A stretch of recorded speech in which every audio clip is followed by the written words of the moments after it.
what's going on, everybody? Today we're going to be taking a look at the game Miami Vice. This game came out in 1984 and it is for 2 to 4 players. Now in Miami Vice, you're going to be choosing to either be the criminals or the cops. If you are the criminals, you're going to be trying to reach a chosen location before the cops get there. Whoever gets there first is going to win. So let's check it out. In this game, you're going to choose a color set and you're going to be receiving 10 cards. Now, if you decide to be the criminals, you're going to be either black or yellow. If you're going to be the Miami Vice squad, you'll be either blue or red. Now, what you're going to be doing in this game is you are going to be trying to either find the criminals' hideout before the criminals get there, or if you're the criminal, you're going to try to get there first before the cops get there.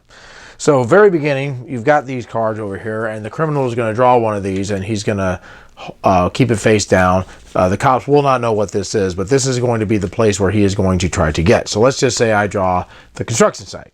The construction site is labeled H, and it is right over here, and all the other areas are going to be labeled by the letters over here. So for this one, I'm going to go ahead and put this face down, and I will know where I am trying to go. Now, the Miami Vice squad is not going to know, but they're going to have to try to figure out a way to either get there before I do, or try to get rid of all my cars. There's also these cards that you can also get if you land on one of these spaces with the red circle, and I'll talk about these here in just a little bit. Anyway, to begin the game, once you choose a color, you're going to go ahead and enter your cards into your start spot by rolling the die. So I've rolled a 2, so I'll go here, and then I'll go 1, 2. Miami Vice squad will go next, and there's 6. Let's just say I decide I'm going to be red, and so I'll go 1, 2, 3, 4, 5, 6. And then I'll go again. And you're basically going to be entering all of your cards in like this. So let's just say I go 1, 2, 3, 4, 5, 6. And then blue will go 1, 2, 3. Let's just say I decide to go this way, and so on.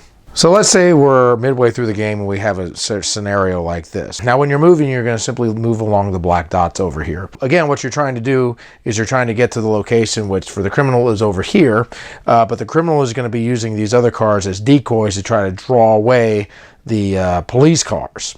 So there's a little bit of a cat and mouse game going on here. So anyway, if a police officer ends up getting to a location over here, for example, the criminal is going to tell him whether or not that if he got it or not. If he did, then the game will end and the cops will win. If he did not, then the game will go ahead and continue. Also, if a criminal ends up landing on a location like this, he's going to also have to tell the Miami Vice people that that is not the location. So anyway, you're going to just keep on rolling. You'll choose a car and you'll be moving. Now, you also have an opportunity to try to force a confrontation, which means like if you end up landing on a car, what you're going to do is you're going to spin this spinner over here. And there's 4 things: injury, escape, caught, and out of luck. I'll just spin it right here. And this is going to be the result of the confrontation. In this case, it's going to be an escape. Here's what the different ones mean. Escape means the landing player's car is sent back to start. So since I was the landing car, I'm going to go ahead and get back to start over here. Here are the other ones. Injury says the player's car that was landed on goes back to start. Caught, the player who was landed on goes back to start and loses the amount of turns as designated by the throw of the dice. So if there was a 4 that was rolled, that person will lose 4 turns. Out of luck means your luck has run out and then eliminate this car. So another way you can win the game is to eliminate all of the cars, either the cop cars or the criminal cars, depending on who you are. Now, where these cards come in is anytime you land on one of these spaces, you'll be able to draw one and you'll hold on to it and you're going to play it as you need it. For this one, this says warrant. This one says bearer presents this card when landed on and avoids confrontation and sends the landing player back to start. So I'll show you some of the other ones. This one says you can discard any one of your opponent's forces and place out of the game in the discard tray. So you can take them out basically. This one is present this card when caught during a confrontation, whereby the landing player would be sent back to start instead. The informant allows the bearer to move 2 turns ahead of his opponents. The surveillance card. This card allows an opponent to the bearer's left to place any one of the bearer's forces back to start. The shooting incident. This card automatically places the bearer back at his starting point. And then you have evidence, and this is for only the Miami Vice people. This card enables the Vice player to place one of the criminal's forces out of the game in the discard pile. You're going to continue rolling, continue moving, and if the criminal ends up landing on this space first, for this case, the H, he will end up winning the game because that was the location that he drew. If it turns out that the cop ends up getting there first, like so, the criminal is going to go ahead and reveal his card, and then in this case, the Miami Vice people will win. So my final thoughts on Miami Vice. Well, first, I'd like to thank my good friend Adam from Bearded Board Games for sending me this copy. Thank you very much, Adam. Here's my thoughts on the game. I like the idea of the game. It's kind of like a cat and mouse game where there is some strategy involved where if you're the cops, you're trying to figure out where the location is. You don't know where the location is. The criminals, however, do know the locations, but you're having to try to figure out a way to get there in a strategic way so the cops won't end up busting you or finding the place themselves. Now, the game seems to have some balance to it. I mean, you've got different cards that you can play. You've got the spinner, of course, and you've got different ways you can try to get rid of the cards as well.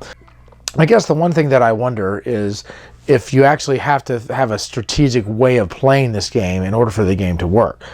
For example, if you're the criminal, you might just very well just zip all your cards up to the location, and the cops might not be able to catch up to you. If you're the cops, probably the best idea to do would be to spread out to all of the different locations to try to block them, but you might not be able to do that. Now, the times that I played it, I was able to actually get to my location pretty quick because Becca was actually attacking all of my cars near my starting point, and I was able to zip one of my cars up, but there was no way that she could catch up to me. One way you could actually fix that problem is if you were able to get the card that could eliminate the cars, so you could actually knock that car out. So there is a lot of bluffing in this game. If you are the criminals, you're basically going to be using cars as decoys to try to get the cops away and try to fake them out and try to get to your location first. So the thought really is, if you're the cop, do you try to go after the criminal cars, or do you go after the locations to try to see if those are the locations, or do a combination of both? So I guess in a way, you're kind of having to do something in the middle. It really just depends on the game. So really, I guess it just comes down into the way the players play the game. If the criminals are trying to do a mad rush to get to the location, probably not going to be a very long game. If there's more strategy to it, then yeah, it could probably get to be an interesting game, but it really just all depends on how the game goes. But anyway, feel free to check it out. All right, guys, that's my review of Miami Vice. We'll catch you later. Keep on gaming.